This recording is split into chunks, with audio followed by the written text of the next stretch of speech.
So, what do you do when you're a huge Anaheim Ducks fan away from home? There's a rookie showcase scheduled featuring Olen Zellweger and Mason McTavish, and there's a grand opening of a new AHL arena?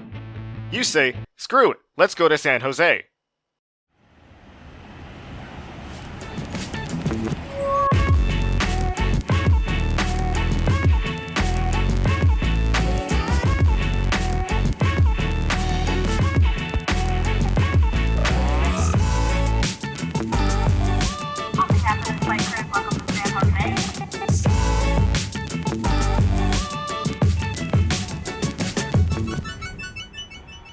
So while we're here in the Bay Area and navigating VTA's transit network, I have a couple goals in mind. First is to explore the new 4,200-seat TechCU Arena, home of the San Jose Barracuda. Second is to of course watch and cheer on the Ducks prospects. Third is to snag an autograph from Olen Zellweger on this blank Everett Silvertips jersey. The Ducks take on the Sharks tonight, so first, I gotta get changed. That's better. Let's do this. On the site of San Jose State's athletic complex, Sharks Ice and its new expansion, TechCU Arena, are reasonably close to downtown San Jose by scooter. Sharks Ice stands out very prominently. The big arena, though, not so much. They're starting to let people in now, so let's take a look inside.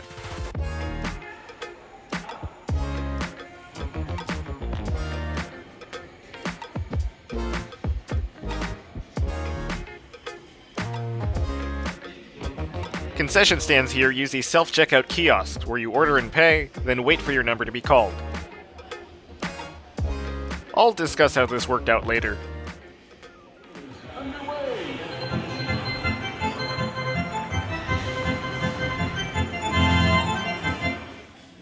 The marquee feature of this place is this bar at ice level right behind the goal. Funny thing is I almost bought tickets to get these seats right behind the glass, without knowing much else about them. I know, right? Oh well, my view isn't half bad either. Plus, the front row of the upper terrace has these countertops for your food and drinks. Neat! Walking around some more, I met up with some fellow Ducks fans, and ended up with an unofficial seat upgrade! Just in time for warm-ups.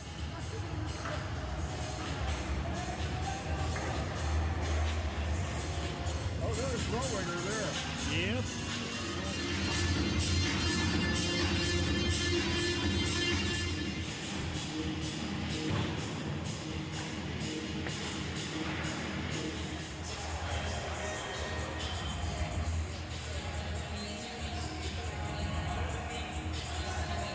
And then, it was game time.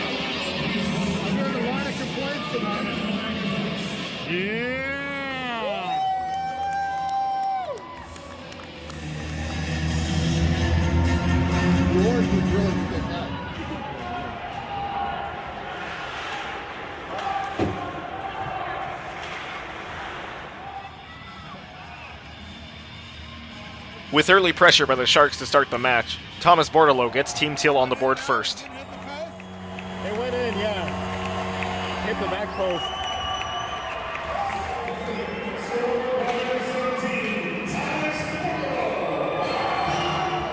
No ice on that.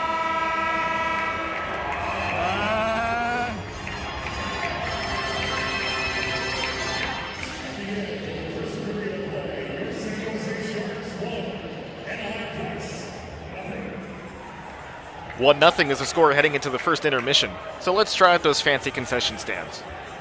I decided to grab some Korean shredded brisket tacos, served with a side of chips and salsa. Unfortunately, there was a lot of confusion on both sides of the counter on how to serve and receive orders, as people lined up for no reason, didn't know how to even order, and my tacos being served to the wrong person, causing me to miss the first Ducks goal. It's 1-1 when I head back to my seat.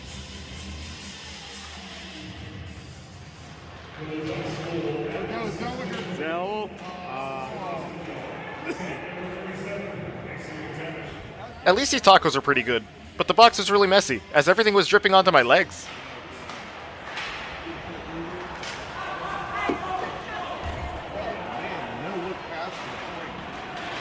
Put it in! Oh! Yeah! Yeah! Nathan Gaucher with a beautiful finish gives the Flock a 2-1 lead. Yeah, go Ducks! Let's go Ducks! Let's go Ducks! Let's go Ducks! Yeah. Oh, sharp angle shot. Zellweger! Oh. Yes! All right, Minnie! Ole! Oh, nice centering pass. Oh. The Ducks had a more dominant second period, but couldn't add on to the lead before they headed into the locker room. That was the chance. Wait, isn't that Pat Verbeek and Scott Niedermeyer?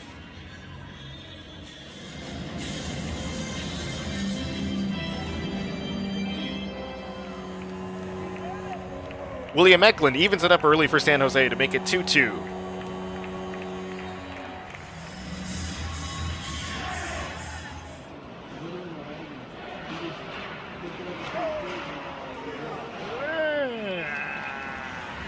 To overtime we go.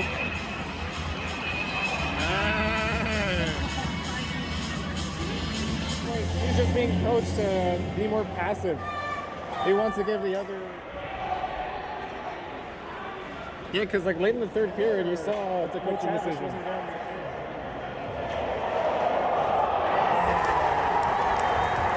that didn't take long. Eklund again with a dirty dangle around Zellweger wins it for the Sharks. Oh well, good showing by the Ducks too. After the game, while waiting outside to see if any players would come out for autographs, I came across Scott Niedermeyer and got his autograph instead. I also had a fun chat with the founder of the Teal City Crew supporters group. Hopefully someday the Ducks will have our own supporters. I'd say Game 1 was a success.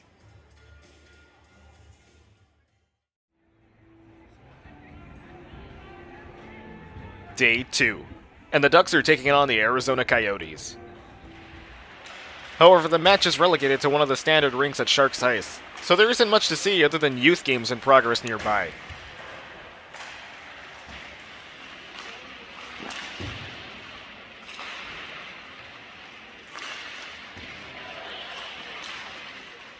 As warm-ups take place, I notice the absence of a particular number 51 from the Ducks. Olin Zellweger was apparently scratched today, and I still don't have his autograph. I guess I'll have to give up on that mission. Most spectators here are Sharks fans waiting for the evening game against Colorado. Interestingly though, because of the size of the venue, journalists and club personnel have to mix and mingle with us common folk. Including Mr. Zellweger himself, who gladly signs my jersey to the delight of the writers sitting right behind me. Mission complete. Now let's sit back and quack on. Please welcome to the ice, the Anaheim Ducks. Yeah.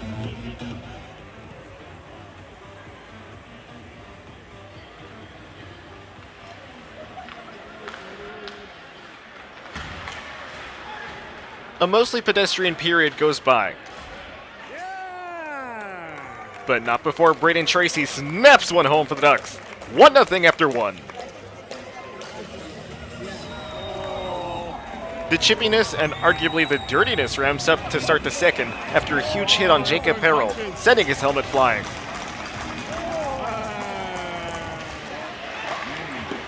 Oh, yeah. Oh, rip it off, bro. You can make it. You can make it. And like, Oh.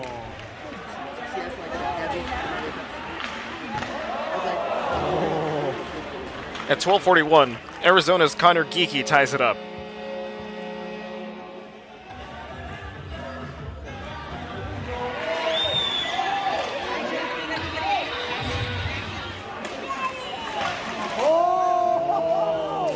The score stands heading into the second intermission and subsequent higher quality third period.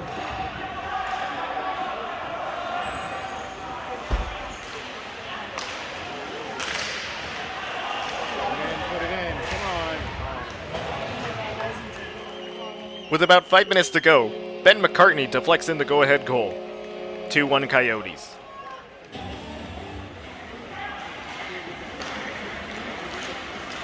Arizona keeps up the pressure, not allowing Francesco LaPena to leave for an extra attacker for quite a while.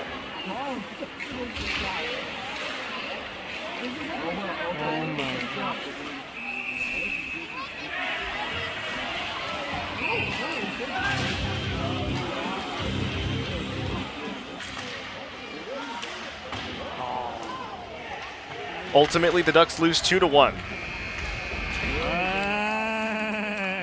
But strangely, I'm not disappointed.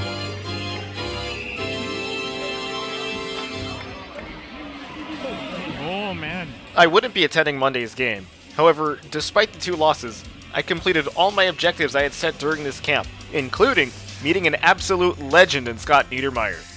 And I can take it easy for the remainder of my stay in the Bay. Plus, seeing future stars like Zellweger, Noah Warren, and Pavel Regenda play with poise gave me hope for a bright future at the pond. Ultimately, this voyage was a victory.